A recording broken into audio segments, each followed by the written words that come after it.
A day in the life of a work from home mom, Bisaya edition. Hello mga day, day off din ako today. So tunong pud ang akong day off sa weekend. So akong una jung buhaton kay mag-laundry. So kani nga video guys kay late na ako na realize nga mag-vlog di ko. So hapon na gini siya. So gigapaso-paso man ko diri basa ang salog. So ako na lang pud gilimpiyo. Pagabuntag ready ko gasugod og laba guys. So kani yung nakita diya sa kilid kay mao na una uga.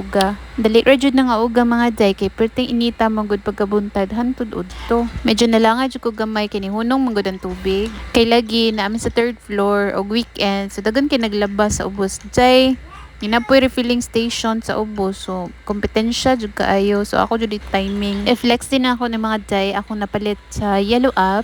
Sanina ni sa ako mga junakis no. So kay gabi din mga arang ilang mga shorts o kanang t-shirts dahil so, nagpalit na lang jud kog kanang mga pre-love. Ang ba di mga sanina sa ako mga anak dek. Ako nang ipanghatag ipang donate na ako yon. Saon man ako ng mga sanina nga di na maarang. Naa pa man diri sa balay wala na ako kabawon si buhaton na gipanulod na lang ako og mga box kay ako ipang donate kung maka chance char. So ako din gipamili gay kanang mga dili bitaw igangon kay medyo init jud kayong mga panahon na no. So mo na ni mga day ako nang gi-appeal sa last batch katong okay nga akong gipalit. So yes, finally makapahulay na gid ta ni. Dako jud kay tabang ni among automatic washing machine. Dali ra kayo maglaba nya, pwede ra pug kang mag-multitask when gahulat ka nga mahuman siya. Nga ako na lang buhaton kay magayhay. Favorite jud na ako ni maglaba sa tinuod lang. Ako lang ba, pero para sa ako ba satisfying kay nga makita nga ang laundry basket bitaw wala nay sulod. Ang challenging lang gid nga part no kay ang pagpilo ug ang pag-organize sa mga cabinet. So daganan na tog tabi mga jay. Oy, nahuman naman itaglaba. So ako ni siyang kanang gipangkuha diri. Then akong i-check ba pila ang kailangan na hanger. So kani mga jay, wala jud ko kabawon sa ni orasa. Basta akong kamahuran diri ko nangayon na jud ko snacks. Gitunulan na jud ko nagpaabli na gid siya.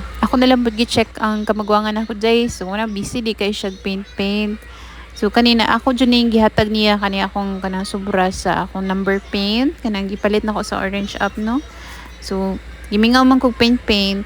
So siya po di ganahan po di siya painting. No. Sige lang, supportaan na to basta hindi ma-feature artist. Ug sa dihang gigutom na ko mga day. So mo na ko nakita diri sa ref nga Magnolia chicken templados, chicken longganisa. Dali ra man sad ni siya lutuon mga day. So mura ra ko magluto og chorizo jud. So akong unang gibuhat mga day, nagkuha ko gamay nga kalahag, gibutangan ako gamay nga tubig. Nya ako ni siyang pabukalan. Medyo maluto na siya day, kaya ako ni siyang butangag oil. So manin di day, as you can see, gabukal-bukal na siya. So ako ni siyang gibali-bali para sure ba nga maluto jud each side.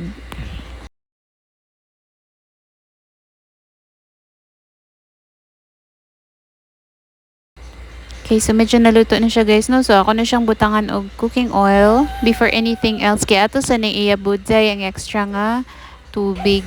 Okay mga jay, so ako na nayabo ang extra nga tubig. So mo na ni siya, ako na nagibutang pud ang oil. Ato lang ni siyang ipa-brown gamay jay.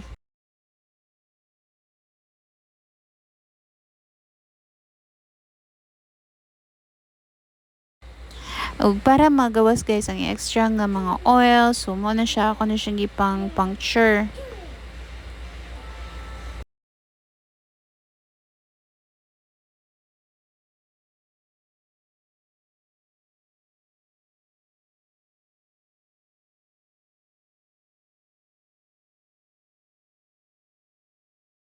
So mo na ni jay atong chicken templados, chicken longganisa, super yummy. Okay mga jay, sorry kaayo kaya ako video nga nagkaon ko kay na-delete jay, sorry jud. Pero seryan tamon sa kalami. Lami gud siya. May pagka-spicy, then sweet. Sakto kay nga timpla guys. Longganisa nga may pagka-chorizo. So mao na siya. So napalit din ako siya sa Robinson Supermarket. So affordable ra kay siya guys, you must try. Okay? So thank you for watching this vlog. See you in my next one. Bye.